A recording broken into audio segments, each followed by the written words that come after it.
당대표 선거에 출마합니다. 많은 국민들이 국민의힘에 등을 돌렸습니다. 당원들도 이대로는 안 된다고 하십니다. 갈등과 무기력이라는 악순환에 빠져 있습니다. 국민이 바라는 것은 명확합니다. 야당의 역할을 확실히 해라. 그러기 위해서 국민의힘부터 바뀌어야 한다는 것입니다. 보수가 이대로 무너지면 대한민국도 바로 설 수 없습니다. 편향된 이념이 정책을 좀먹으면 관세 협상, 부동산 정책, 청년 대책도 제대로 실행될 리 없습니다. 우리는 함께 또 다시 일어나 보수를 현대화해야 합니다. 젊고 강하면서도 유능한 보수로 거듭나야 합니다. 저는 한결같이 보수의 가치를 지켜왔습니다. 박근혜 대통령 탄핵 국면에서 모두가 등을 돌릴 때에도 저는 청와대에 끝까지 남아 맡은 바 소임을 다했습니다. 문재인 대통령 지지율이 70%를 넘을 정권 2년 차에도 저는 환경부 블랙리스트 사건을 원칙대로 수사했습니다. 그때도 지금처럼 온갖 협박과 공격에 시달렸지만 권력의 눈치를 본 적이 없습니다. 어떤 외압에도 굴하지 않았습니다. 정권의 비리를 밝혀낸 대가로 자천됐지만 미련 없이 직을 던졌습니다. 변호사 시절 문재인 정부가 검언 유착 프레임으로 언론사를 공격하며 폭주할 때 저는 불이익을 무릅쓰고 약자인 기자 편에 서서 언론 자유를 위해 함께 싸웠습니다. 저는 위기에 강하고 싸울 줄 압니다. 늘 최전선에서 민주당의 폭주와 이재명의 방탄에 맞서왔습니다. 묵묵히 국민만 보고 이재명 정부의 여러 난맥상도 지적해왔습니다. 민주당으로부터 무수히 많은 고발과 거짓 모함을 받았지만 스스로가 당당하게 살아왔기에 단 한 번도 물러서지 않았습니다. 이런 한결같은 강인함만이 보수를 재건할 수 있다고 생각합니다. 저 혼자서는 할 수 없습니다. 강인함은 동료들과 함께 갈 때 비로소 진짜 리더십이 된다고 생각합니다. 그동안 저는 우리 당 누구의 요청에도 흔쾌히 힘을 보태왔습니다. 계파, 직위, 나이, 성별을 가려본 적이 없습니다. 저는 혼자도 강하지만 팀으로 일할 때 더 강합니다. 저에게 함께 일할 팀을 붙여주십시오. 당 지도부가 컨트롤 타워가 되어서 상임위와 개별 의원들의 투쟁력을 확 높여 놓겠습니다. 저는 진심으로 우리 당의 저력을 믿습니다. 국민의 뜻을 받들어 당을 개혁하겠습니다. 첫째, 일하는 국민의힘이 되어야 합니다. 정권 초는 정책과 인사의 방향이 정해지는 중요한 시기입니다. 국익을 위해 정부 여당을 견제하고 더 나은 대안을 제시해야 합니다. 먼저 일할 수 있는 시스템부터 갖추겠습니다. 중진 의원들 위주의 경직된 의사결정 구조부터 당장 바꾸겠습니다. 제가 당대표가 되면 초선 의원들을 대거 기용해 전면에 내세우겠습니다. 국민 앞에 신선함과 열정을 보여드리겠습니다. 보좌진과 당직자들을 눈에 띌 정도로 확실하게 중용하겠습니다.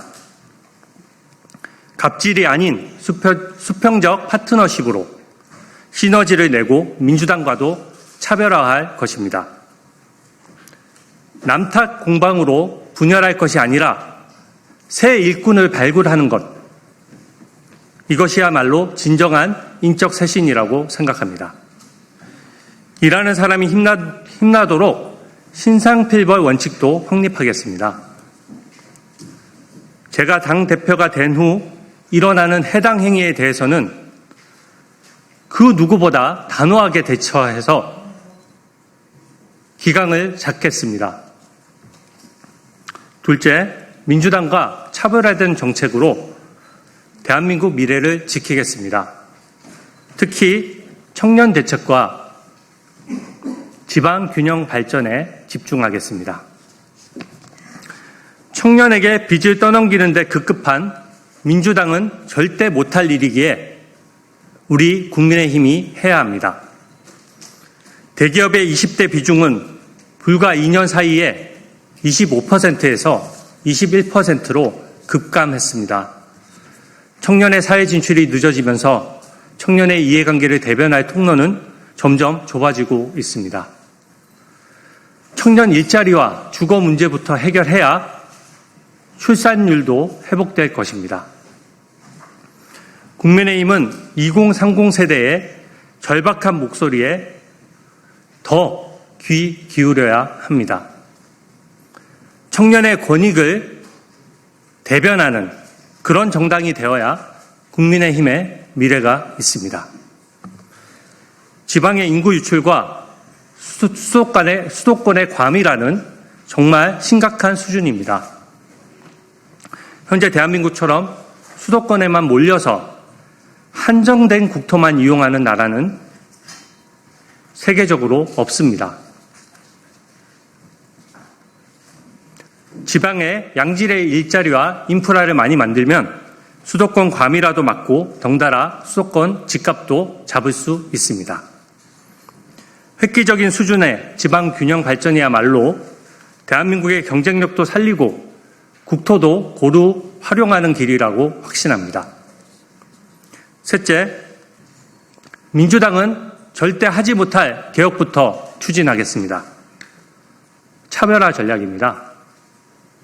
출판 기념회를 통해 국민 몰래 돈을 걷거나 약자에게 갑질하는 행태부터 근절하겠습니다. 어제 강선우 의원이 여론에 떠밀려 물러났지만 끝내 상처 입은 보좌진들에 대한 진심 어린 사과는 없었습니다. 구조화된 갑질을 없애야 합니다. 권력자라고 해서 법 앞에 특혜를 보거나 방탄하지 못하도록 하겠습니다. 민주당은 요상한 TF까지 만들어서 이재명 대통령의 대북 송금 재판 등을 공소 취소하려고 길을 쓰고 있습니다. 국민과 함께 제가 막겠습니다. 이념에 치우친 친중 친북 정책으로 인해 대한민국 국민이 오히려 역차별 당하는 일이 없도록 하겠습니다. 외국인이 우리 국민의 세금을 부당하게 빼먹을 수 없도록 각종 제도를 패키지로 손볼 것입니다. 넷째, 잘못된 과거의 단절은 필수입니다.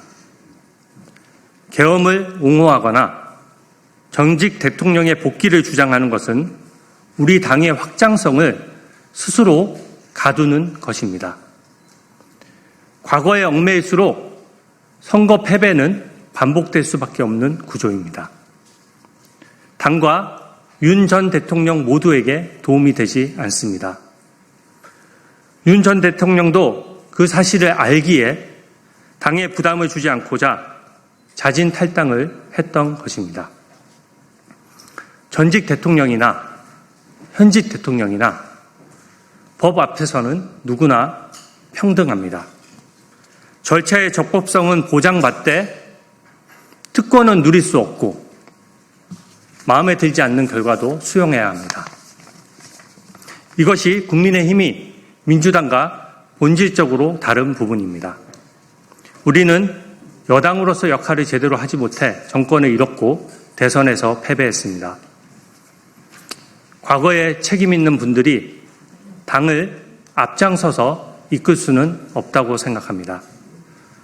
당을 위해서 묵묵히 헌신하면서 백의종군하는 시간이 필요합니다.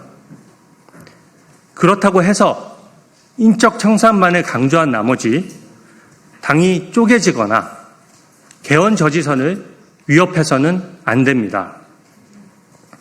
정치는 현실입니다. 개혁은 민주당의 독재를 막고 국민의 자유를 지키기 위한 수단이어야 합니다. 이재명 정부와 민주당은 거대 권력에 취해서 야당 없는 독재 국가, 대통령 재판의 공소 취소, 사법체계의 장악과 대통령 연임까지 꿈꾸고 있는 실정입니다. 자기들이 고른 특검으로 내란과 외환 프레임을 마구 덧씌워 국민의힘을 해산하겠다고 합니다. 민주파출소를 만들어서 평범한 국민들의 SNS 활동까지 고발하고 수사기관은 권력자가 아닌 국민을 수사하고 있습니다. 이런 민주당의 폭주 상황에서 개헌 저지선까지 무너뜨리는 것은 역사에 죄를 짓는 것입니다. 저는 민주당에게 독재 방탄의 꿈은 빨리 깨시라고 당당히 말씀드립니다. 제가 가장 앞장서서 우리 당과 국민의 자유를 지키겠습니다. 저는 진심으로 대한민국과 우리 당이 걱정되어 나왔습니다. 나라 걱정에 밤잠이 안 온다는 분들이 많습니다.